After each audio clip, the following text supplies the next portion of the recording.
Okay. Hi, everyone. Welcome tonight. I'm Stephanie. I'm a former first grade teacher, a reading interventionist, and currently I'm a one-on-one tutor. And I just want to start by saying that I am here for you. No matter where you are in your child's reading journey, you're in the right place.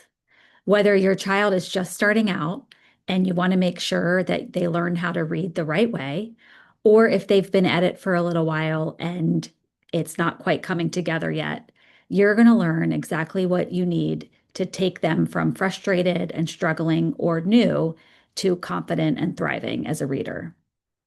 So, what I'm sharing with you tonight is actually the gold standard for reading instruction. I'm teaching you what actually helps children learn to read in a way that sticks. My goal tonight is for you to walk away breathing a sigh of relief and being excited about their future of reading. Okay, so let's connect for a little bit. I just want to check in with you guys and see if any of these behaviors look familiar.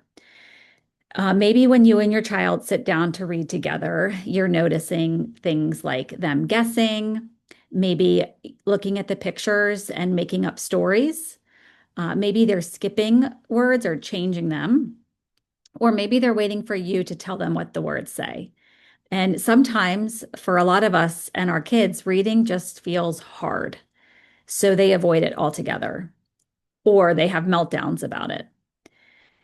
Um, This is where I would ask if anybody is willing to share.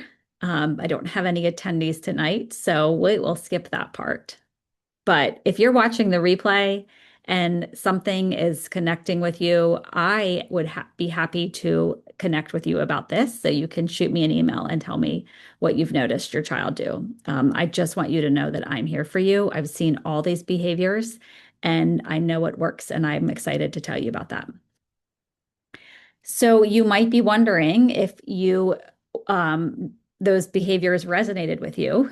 You might be wondering that is this normal?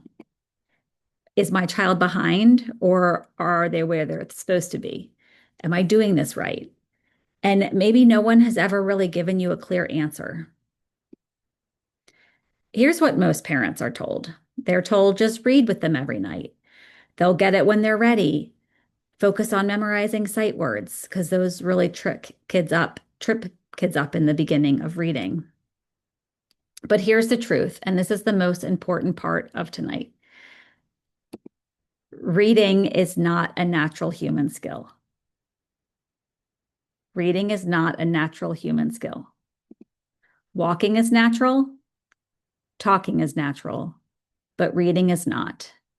Humans have had spoken language for far longer than we've had written language. That means the brain does not automatically learn to read. It has to be taught. The brain must learn to connect symbols to sounds through explicit instruction and practice. And learning to read is like learning a secret code. Letters are symbols, and those symbols represent sounds. Those sounds blend together to form words. If you don't know the code, the page is meaningless. So I want you to take a look at this message written in symbols. Oops, I did that too fast. Um, no matter how intelligent you are, no matter how capable you are, you're not going to be able to read it. Not because you aren't smart, it's because no one taught you the code yet. And that's what reading struggles feel like for so many children. They look at the words and their brains say, I don't understand what this means. And when children don't understand something again and again, they don't just feel confused, they feel defeated. That's why reading struggles are so emotional. And that's why some kids that are learning to read shut down or make up stories because it's embarrassing to not know how to read. So now imagine that same message slowly changing. The symbols start turning into letters. The letters start to look familiar. You begin to recognize them and pair them with sounds. You say the sounds and blend the sounds together to form words. And then you realize, oh, I can read this. That shift from confusion to clarity is everything. That's what happens when children learn the code. So once we understand that reading is a code, the next question becomes, what would good reading instruction look like if we built it around how the brain actually learns? And the good news is this has been studied extensively.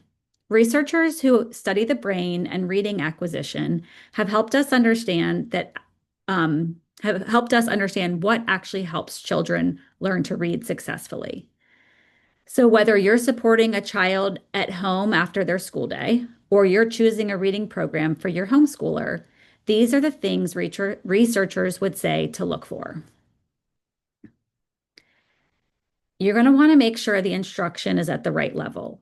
Children make the most progress when instruction is in that sweet spot. Not too hard that it feels frustrating, and not too easy that it becomes boring. Think Goldilocks. When children experience success, confidence grows and learning accelerates.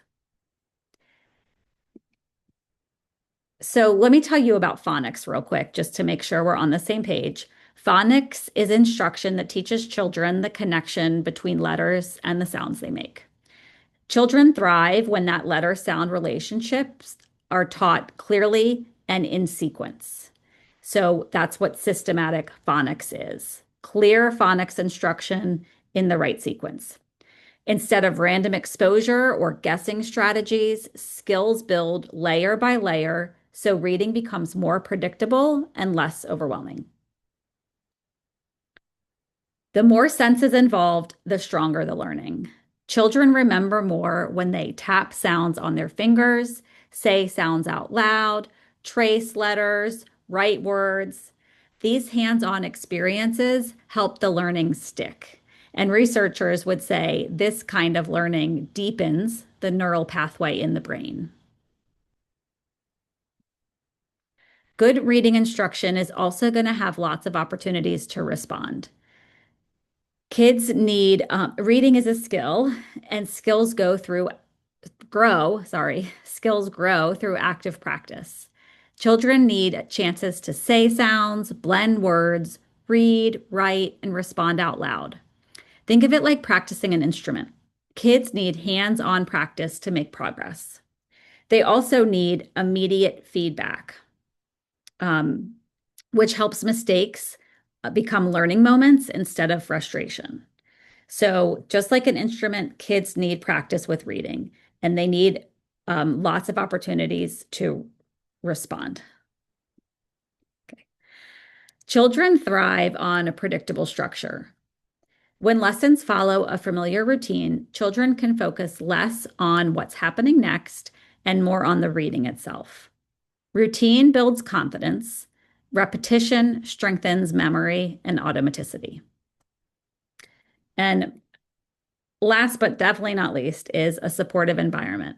Children learn when they feel that it's safe to try. Mistakes are a part of learning to read. Encouragement and small wins help children begin to believe that I can do hard things. So I want to share something personal here because this might surprise you. When I first became a teacher, it was a first grade year that I taught, and that's when you have to teach kids to read. I remember thinking, I don't actually know how to teach kids to read. I had the curriculum, I had the classroom, I had the training I was given, but no one had taught me how our brains learn to read. I didn't know that teaching reading was about teaching the code. In fact, the curriculum that I was given encouraged guessing strategies like look at the pictures or what makes sense. Um, so that is not how kids learn to read. Kids need to learn the code. So the early years of my teaching, some kids learned, a lot of them learned because of the curriculum and the literacy rich environment and my enthusiasm for teaching reading, but not all of my students got where they needed to be. And I just really regret that. They were always kids trying, the kids were capable, but they were still confused. And oh, I already said that. But yeah, I didn't understand how our brains learn to read. And I didn't reach all of my students. Capable kids were still confused.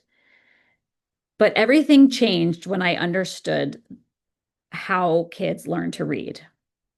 So I started digging into a body of research called the science of reading. I spent years digging into how reading actually works in the brain, how children connect sounds to symbols, how decoding develops, and why some kids get it and others don't. And then everything started to click. When I changed my instruction, their growth changed. That's when I knew it isn't about effort, it isn't about intelligence. It's about how reading is taught. And over the last decade, I've taken everything I've learned about what actually works with children's brains. That's that body of research I was talking about, the science of reading, and I built it into a system. Because parents kept asking me, how can I help at home?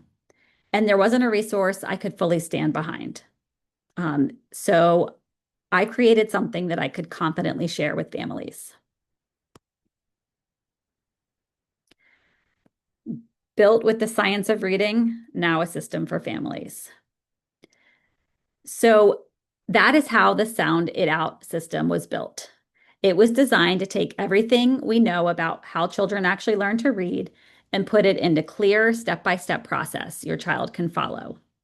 So instead of guessing, instead of feeling overwhelmed, your child knows exactly how to approach a word.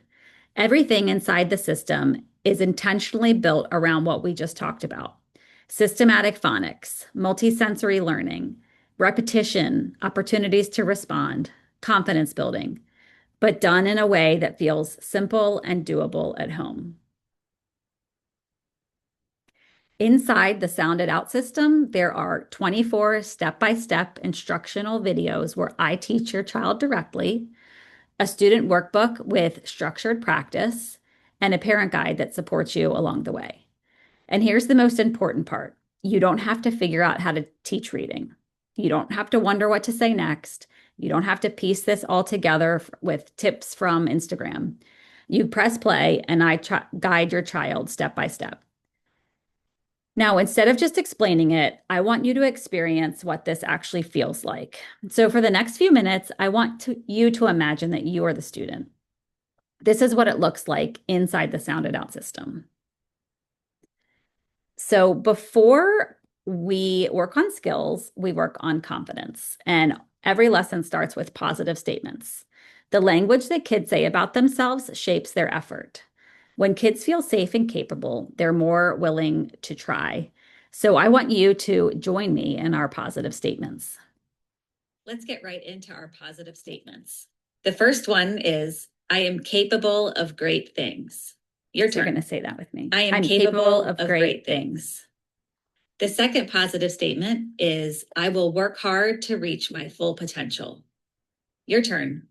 I will work hard to reach my full potential. Okay, next we practice hearing the sounds in words. Finger tapping gives kids a clear strategy instead of guessing. They tap once for each sound they hear.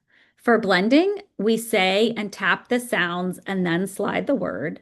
And for separating, we slide the word first and then say and tap the sounds. A bug on me. Okay, sorry. You'll notice something important. There are no letters yet. That's intentional because hearing sounds in words comes before reading them. We have to listen first. Okay. Before I start the video, I'm going to teach you quickly how to tap out your words. So we're going to put our first finger and thumb together and let's tap out the word cat. So you'll say k, and then your middle finger and thumb, ah, and then your third ring finger and thumb, t. Now you bunch them all together like this and slide it down a slide to say the word cat. I think you've got this. Let's move on to the video. Let's get into finger tapping. We'll blend first. Us. Fun. Nut. Now we'll get into separating. Remember, I'm going to slide twice so you can hear the word. The first one is cup. Ready? Cup. Cup. Great. Mud. D, cut, cut, cut, t, cut. cut. Great job. So you'll notice I say like for fun, fun, and the kids do have to kind of be quick about it because they hear me say it and then they join in and say it. So that's something they get used to because we do this in every lesson. Next, we connect sounds to letters. We read letters in every lesson so kids instantly connect what they see to the sound it makes. That repetition builds automaticity. One thing I'm careful about is saying the sound clearly without adding an at the end. For example, we would say not m, or s, not sa. So that small difference helps kids blend words a little bit easier. When you're reading the letters as a student tonight, I want you to practice by saying the sounds that the letters make when you see them on the screen. It's time to say our letter sounds. N, s, d, D, I, I, g, G, A, ah, M, Okay. And we're going to move on to writing letters. When kids write letters while saying the sound, it strengthens the connection in the brain. The fancy word for that is called orthographic mapping. Writing actually supports reading way more than people realize. So we make it multisensory. Kids can write on gel boards or boogie boards or even dry erase boards because the more senses involved, the stronger the learning. When we do writing letters tonight, when you're the student, you are going to use what's called skywriting, where you kind of trace it in the air. So what we do is I say the sound is ah, repeat, and then you say ah, and as you say ah, sorry, he'll say a says ah. I'm laughing because that's a one of our motions, but I also had a scratch, an itch in my head. Okay, so let's practice writing letters together. Now it's time for writing letters. Get your finger up. The sound is I. Repeat. I. I says I. The sound is G. Repeat. G. G. G says says G. The sound is F. Repeat.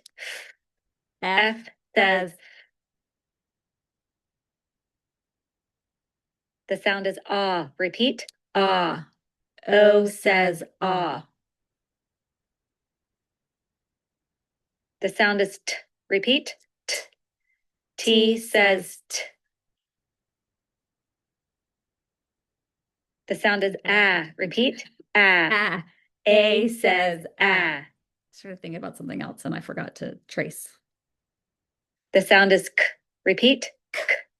C says K. The sound is N. Repeat. N. N says N. Okay. Decoding is where kids start turning letter sounds into words. You'll see the letters appear one at a time. You're going to tap the sounds and blend them together. This decoding is the beginning of reading. Sometimes we'll use pretend words, and that just helps us know that the kids are applying the phonics skills and not just memorizing words. So put your tapping hand up with me and say the sounds as you see the letters appear. Now put your tapping hand up for decoding. The third word is a pretend word. G, A, T, got. G, A, P, gap. A, G, pag. All right. Vowels can be tricky. Short vowels can be tricky because they sound similar. So we practice them intentionally, and we often, actually always, pair them with motions. And that helps kids feel and hear the difference. So first, I need to teach you the motions. So you're going to repeat after me. A says ah, E says eh, I says itch, O says ah, and U says So let's do that again real quick. Ah, like the elephant from the elephant game or the animal game. I, and Get ready to make the motions as we do vowel practice. The word is Oz. Repeat, Oz. Oz. O says ah. The word is in. Repeat, in. I says I. The word is ag. Repeat, ag. A says ah. The word is cad. Repeat, cad. A says ah. The word is lip. Repeat, lip. I says I. The word is tot. Repeat, tot. O says ah. Okay, moving on to the new skill. This is where I introduce one concept at a time. Clear instruction prevents overload and helps kids build understanding step by step. I also tell kids what their mouths look like when they say that letter sound, because knowing their mouth, lip, and tongue placement will actually help them pronounce the letter sounds correctly. So I tell them to get out a little mirror and make the motion or make the letter sound and look in the mirror.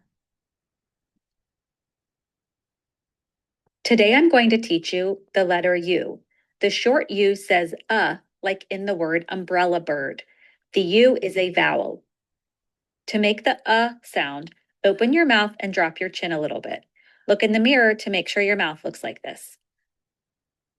The U can come at the beginning of a word, like in the word up. It can also come in the middle of a word, like in the word cut. Okay, now it's time for letter formation. Handwriting actually plays an important role in learning to read. Correct letter formation leads to better reading outcomes. I teach a pool paper technique that helps kids visualize where the letters go, which letters start up in the sky, which letters stay on the pool noodle, and which letters go underwater, like the G and P. When kids form letters on the pool paper, their brain connects what they see, what they hear, and how they move their hand. And that multisensory practice strengthens how letters are stored in the brain for reading and writing. Let's watch letter formation. Pause the video to get your materials ready for letter formation. If you're using the workbook, this is the page we're on. U does not go in the sky or underwater. It starts above the pool noodle. Start at the top, go down, around, and up, and then draw a straight line down.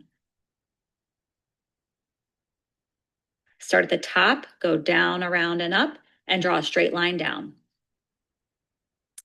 I'm going to speed this along. They'll just make a few more Look through the U's you've drawn and circle your best one. Okay, moving on. Now kids apply what they've learned. This is where they tap out the words they can see, not just hear. And remember the finger tapping we've been doing? The blending part becomes reading words, and the separating part, where we slid first, becomes writing words or spelling. So we'll do reading words and then writing words. It's time for reading words. Get your tapping hand up, tap out the words, and read them out loud. Nut. Oh, I could have done that. That's what you should be doing. Up. Cup. Sun. Sun. Awesome. Okay. And finally, we write the words. Writing slows kids down so they can hear every sound.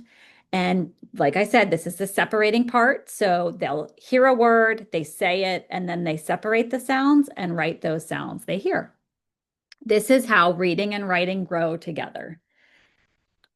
In the early lessons, we do the same words, but as they get practice and skills build, we change it up to challenge them. Now it's time for writing words. Pause the video to get your notebook ready. This can take a while, so I'll just If you're using the workbook, this is the page. One word.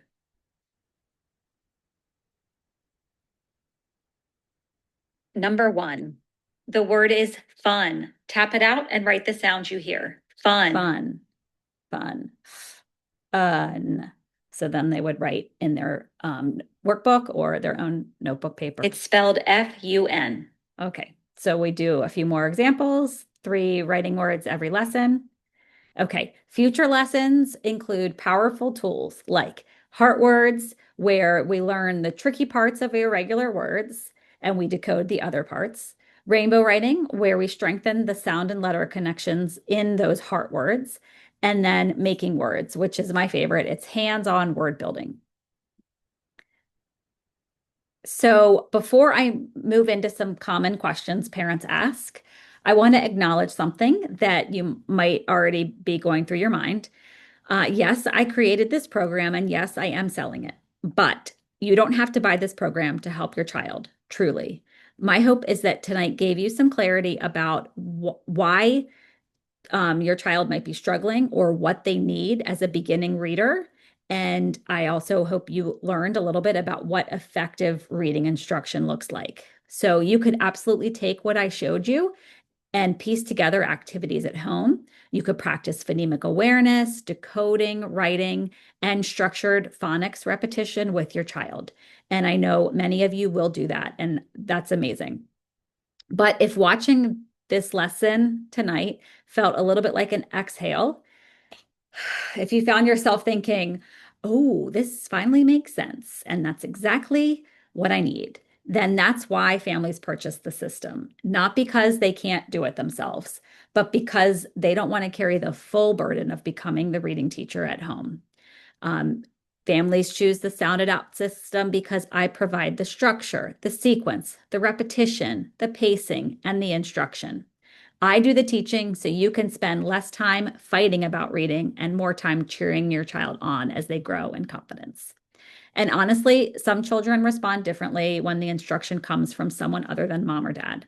And I know that was true in my home. So let me answer some common questions. I don't have enough time. I get it. I have a family. Life is busy. If your child is just starting to read or struggling to read, you need to make time because you don't have time to waste. Practicing the wrong way costs too much. Kids lose confidence, they shut down, and they no longer believe in themselves. Practicing with the right tools actually saves time and energy. The great news is that the system only takes about 10 to 15 minutes a day, and I do the teaching for you. All you have to do is press play. Kind of in line with that is I'm exhausted and I don't want to learn a new reading program. Also, I get it. Anything extra in our lives feels impossible. Let's um, be smart about using our precious time responsibly. Start with the right system. Um, Again, you can take what I showed you tonight and make your own program, or you can use the sounded out system, which does the work for you. I've had lots of moms ask me, wait, is this going to contradict what my child is learning in school? And it's actually going to strengthen it because it gives them a clear way to decode words. It builds their confidence, and their teachers might ask if you've hired a private tutor. I've actually had that feedback already. They'll learn it in school. Yeah, if your child goes to school, public, private, or even a learning pod, they're definitely going to get reading instruction. They might even get additional intervention support, but it's worth considering extra support at home, kind of like practicing an instrument. Here are some reasons that it doesn't actually come together. Reading doesn't come together for kids when they are in a busy school. The pace might be too fast. Classrooms have to keep moving forward, and a lot of kids need more time with each skill. They might need more exposure. 1 or 2 lessons isn't enough for mastery. They might disengage after falling behind. When children feel lost, they often go quiet. They stop raising their hands, not because they don't care, but because it's hard to say, I don't get it. There may be too many distractions, noise, movement, social dynamics, sensory overload can all interfere with learning. And they may need multisensory input. Most brains need to see it, say it, move it, write it, and feel it for it to stick. And most importantly, children need someone to slow the process down. And that's what they can do with this. Press pause, slow it down. Okay, I mentioned this before, I'm not a teacher and my child doesn't want me to be. My own son didn't like when I had to work with him during COVID, when he was a first grader. I was so excited to teach him because that was my specialty, but he didn't want anything to do with it. So we don't want your reading lessons and fighting over reading to ruin your connection with your child. So press play and I guide your child step by step. And then back to that think Goldilocks instruction that's just right. What if this sounded out system? Oh, I forgot to change the buttons. Okay. What if it's too hard or too easy? The system is designed to build a strong foundation in reading and writing. It builds on itself. So I've had second graders start here and build those important foundational skills. I would definitely start at the beginning, and if they do well, they can fly through it. If your child does breeze through the sounded out system level one, they can automatically enroll in level two for free to keep their path moving forward. Now, I am working on level two, and my goal is to be done in the next couple of months, but they are very time consuming to make. So you can have it when I'm ready. Um, and I do want to speed this along. But just real quick, before I shared the sounded out system more widely, I asked a few kids I knew to test it out. And um, I wanted to share these stories about the progress that kids made, not about perfection, but about how confidence and the joy of reading finally fell into place for people. Wyatt was my first tester. He was in an intervention group in kindergarten and he watched my videos so he could give me feedback on the pacing and stuff. And he loved them. He not only stayed engaged, he asked to watch them on repeat. And like I mentioned, private tutor, his teacher was like, you're to my friend, your child made so much progress. Did you guys hire a tutor? And no, they didn't. They had just been giving him my sounded out system videos. Okay, Amy, she speaks Mandarin at home, and her mom is a language instructor at George Mason, language professor. And so she approached reading instruction with extensive research and high expectations. She enrolled Amy in Kumon and did 5 months of that, but didn't see the needle moving. So we met serendipitously, and I gave her access to the videos. And within a few lessons, things started clicking. It kind of unlocked reading and writing in English in a way that Kumon didn't. Oh, sweet Valente. He has a short attention span because he is a very active, very bright, creative kid. Um, but the distractions of class was too much. So my system gave him structured a step-by-step path. And today he's reading stories independently and his love of reading continues to grow. Amelia is a homeschooled first grader, and she was in another program that wasn't really at the right level and not reaching her. So she worked with the sounded out system and began decoding words with ease and confidence. So those are just a few of the kids whose reading journey changed with the right support. And I want you to imagine what your child could achieve with the same step-by-step guidance. So all of the pieces work together tonight in one system. When kids know how to try and they stop guessing and they start believing in themselves. If what you saw tonight made you think, oh, wow, this finally makes sense, then your child doesn't need more pressure. They need the right system. And that next step is the sounded out system. That's the piece that takes everything you saw tonight and puts it into a clear step-by-step path your child can follow at home. Because this isn't just about reading. It's about what happens when reading finally clicks. The meltdowns ease up, the frustration fades, and your child can start to feel proud instead of defeated. So you can start with the system that's already built for you, and in the next 24 hours, you can get access to this sounded out system instead of $97 for 50% off if you use the code SOUND within the next 24 hours. So that means for less than $50, your child can begin their reading, the journey from learning to read to being a confident reader.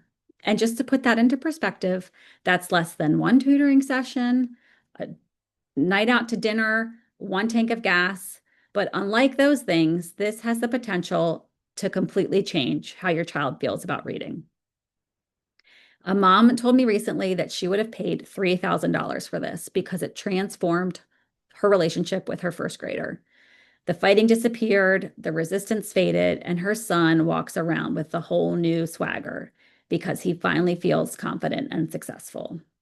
So now the only question is it worth it to move from frustration, guessing, or just unknown about reading to a child who loves to read and has the confidence in themselves? Thank you for watching the replay. And again, I'm happy to answer any questions. Just shoot me an email. Have a great night.